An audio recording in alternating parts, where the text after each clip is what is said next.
This is 30 Things to Do in Mullica Hill in 30 Days, Day 4.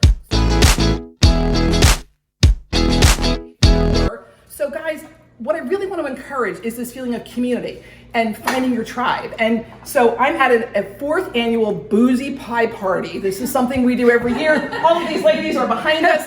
We're all here making pies all day for our families for Thanksgiving. Sam is the brainchild behind this and the hostess, and she puts it all together for us. And I just wanted to invite you into this community. Sam, tell us a little bit about this. Okay, so we started this event about 4 years ago, and what we do is we get together and we bake pies. So I provide all the ingredients. I come up with the signature pie every year and a matching signature cocktail. So for example, this year's pie was cranberry fig with Grand Marnier, and the signature drink is the cranberry Malibu mimosas.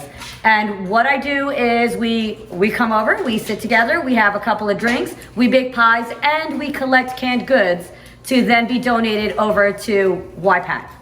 So we look forward to doing this every year. Every summer, I announce the pie party, the date, and the signature pie, and then we bring it all together. It's a combination of, my recipe, and I get the input from my tribe, and we bring it together, and this is what brings us here today. That's awesome. Thank you so much. Thanks You're for welcome. including me in Absolutely, your tribe. absolutely. I have so much fun. I get to see everybody. Well, we enjoy having you here, Nancy. Thank you very much, ma'am. Thank you so much. Thank you, ladies. Thank all of you for being here and giving us this quiet moment to record this. I really appreciate it. Right? Again, I'm Nancy Kowalik with Your Home Sold Guaranteed Realty. This is 30 Things to Do in Mullica Hill in 30 Days, Day 4.